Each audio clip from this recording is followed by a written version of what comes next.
Magandang araw at welcome. Okay, pag-usapan po natin itong balita, headline sa social media. Itong panukala, itong panukala ng buting congressman na si S. Barbers. Okay? Ito po ay galing sa Pinoy Trend. Actually, marami ito may maraming makikitang post sa iba't ibang mga social media pages. Okay, mamaya basahin natin isa-isa, okay? Ito po mula sa Pinoy Trend. Ito pong nabanggit dito, sabi ni Barbers, we are contemplating on maybe, perhaps, asking all these social media platforms to secure a franchise in this Congress. Okay? So, ibig sabihin, panukala ni Barbers na magpasa ng batas para obligahin ang mga social media platforms katulad ng YouTube, Facebook, yung Instagram, TikTok, yung X, yung dating Twitter, at maging ang itong Google, kasi ang YouTube at ang Google isang may-ari niyan. Okay? Isang may-ari niyan. Kaya siyempre baka pati Google madamay. Hindi natin alam baka iniisip lang natin kung sakali. Okay? Base po dito sa Pinoy Trend, sabi dito ito. Basahin natin para mas clear. Representative Barbers gustong pakuhanin ng prangkisa ang mga social media companies bago makapag-operate sa Pilipinas.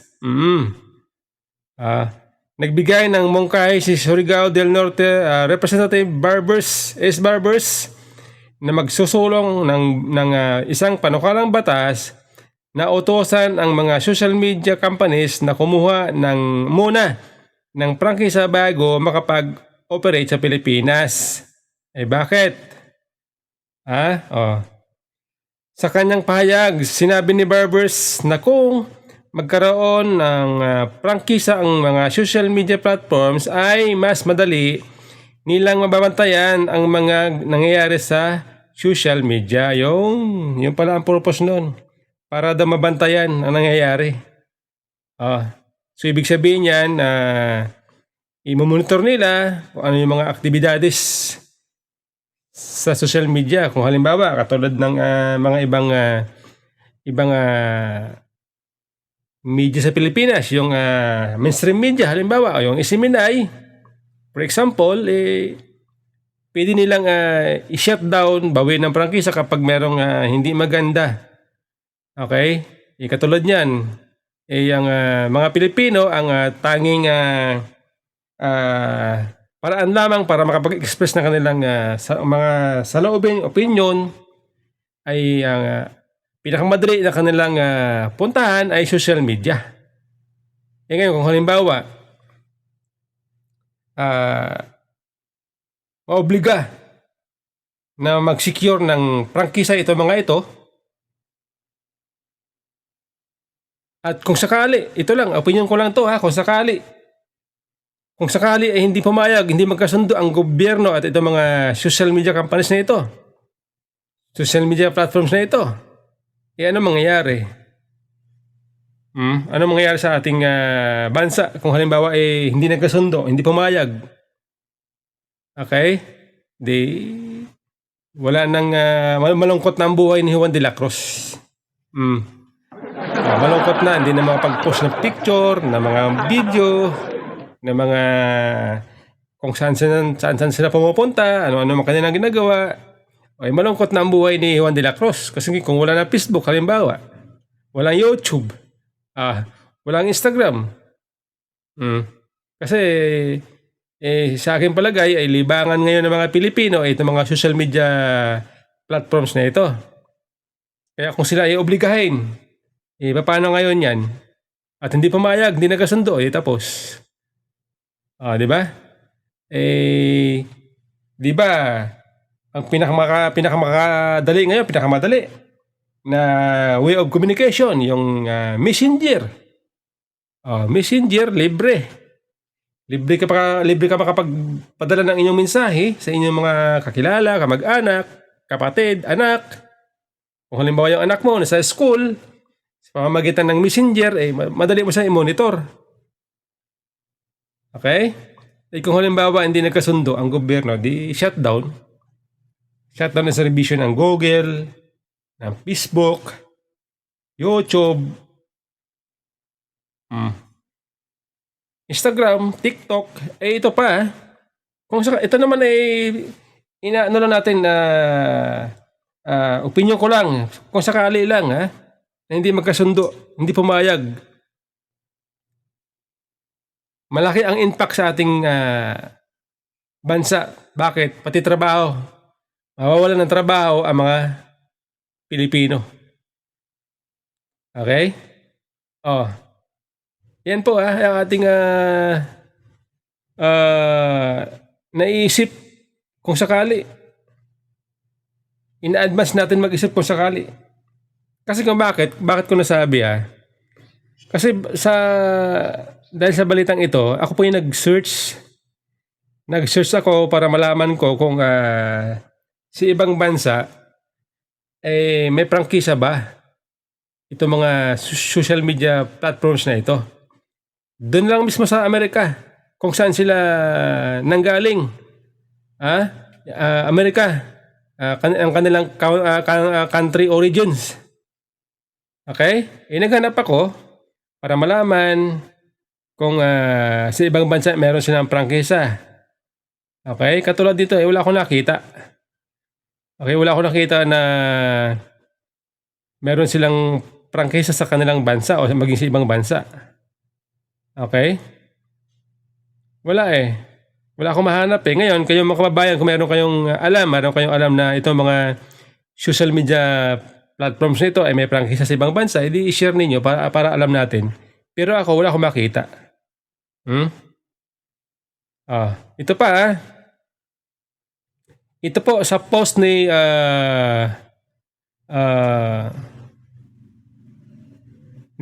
Moncheng Lumantas. Senior naman itong si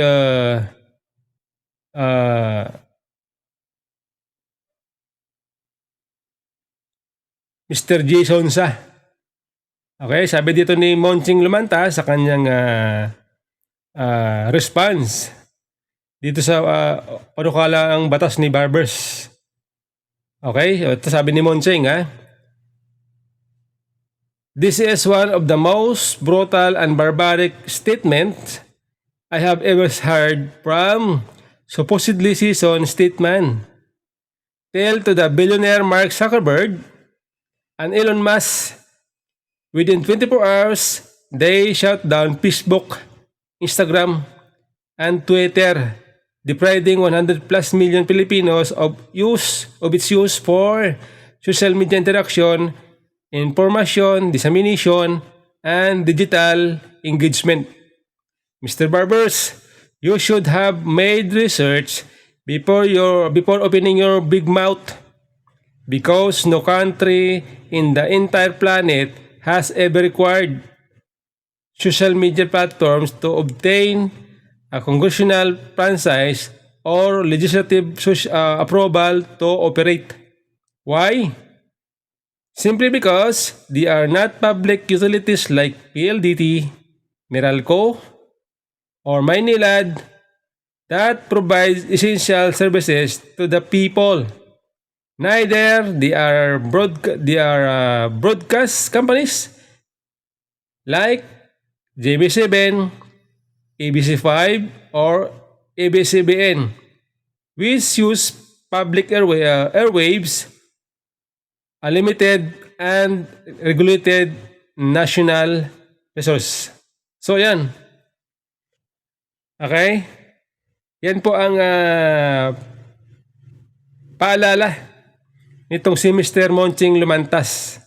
kay Congressman S. Barbers.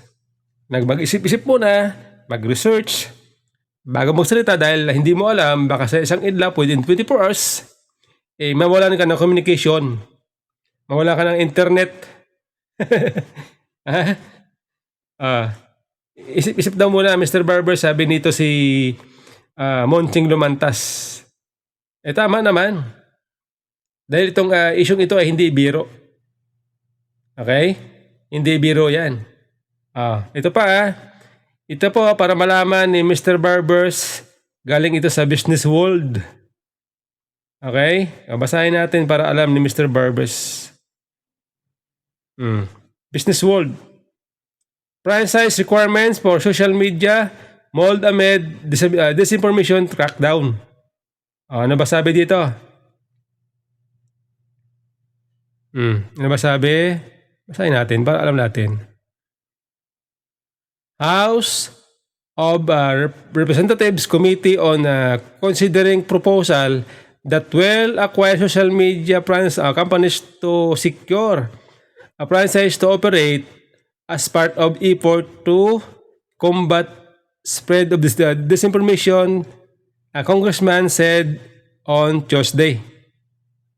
Okay, mahaba ito pero ito na lang. Importante ito para malaman ninyo mga kababayan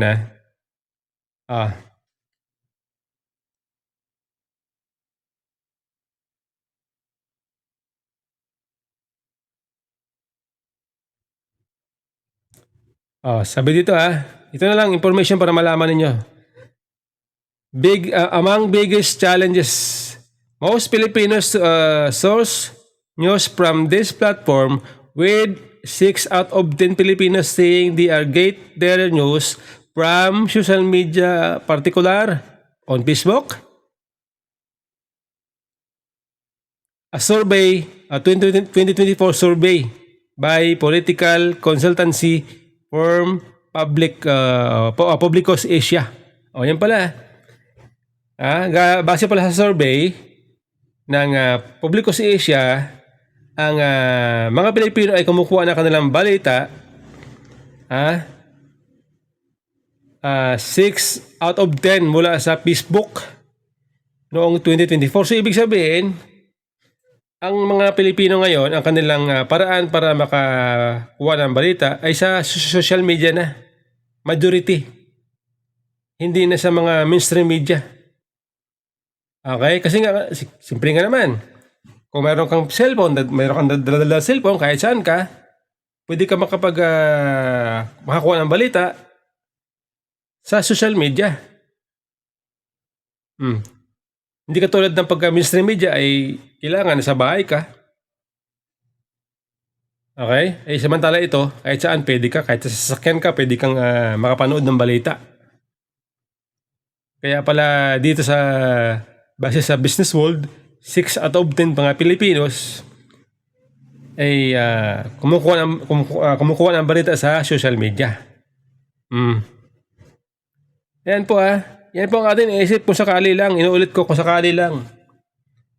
Paano pag hindi pumayag, hindi nagkasundo ang gobyerno at ang mga social media platforms na ito na mag-secure muna ng permit bago mag-operate? Ano mangyayari pag hindi nagkasundo?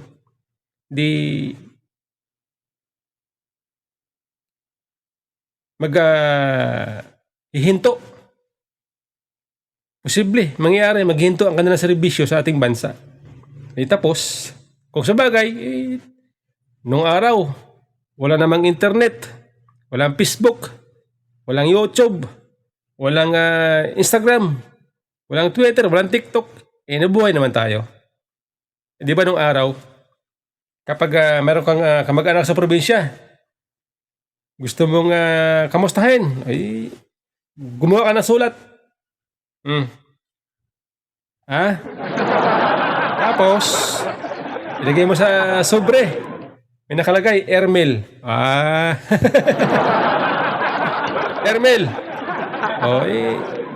Ipadala mo sa munisipyo. Ihulog mo sa munisipyo. Tapos niyan, maghihintay ka ng at least 2 weeks, o 1 week, 2 weeks bago mo matanggap. Bago matanggap ng kung sino man ang pinapadala mo na sulat. para kamustahin. Ngayon, kung halimbawa emergency, meron naman paraan para mas mabilis. Telegrama. Di ba? Telegrama. Nung araw ganun eh. Sa probinsya nung araw, doon ako sa probinsya. Mga kapatid ko sa Maynila, pag gusto akong kamustahin, di sulat sila sa akin. Reply naman ako. Baka gusto ninyong bumalik sa ganyan. Baka gusto ninyong bumalik sa ganyang paraan. Manual. At kung sakali lang, ganun nga ang mangyari. Naisip ko, aking opinion, aking naisip, kung sakali lang na hindi nga magkasundo ang gobyerno at ang mga social media companies na ito na mag-secure ng permit at mag-shutdown na kanilang operasyon sa bansa, sino pinaka-apektado? Gobyerno din. Gobyerno din ang pinaka-apektadong pinaka-maapektuhan dahil ang gobyerno, ang kanilang way of communication ngayon ay digital. Sa pamamagitan ng email, gamit ang Google. At ang inuulit ko, ang Google, ang YouTube, isang may-ari. Kaya mga congressman, isip-isip muna po. Isip-isip muna.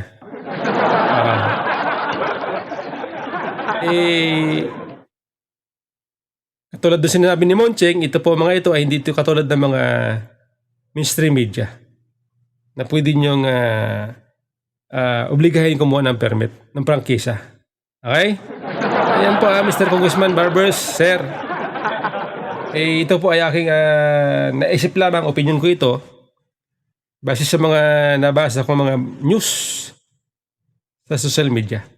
Okay? Yan lamang po, sir. Sana mag-isip muna tayo bago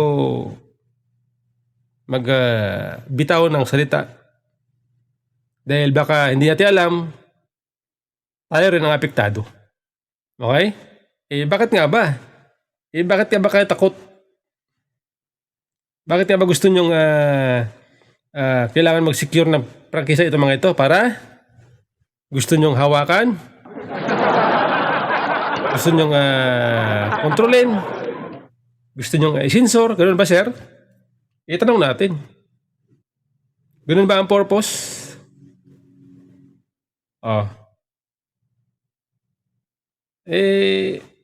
Ewan ko.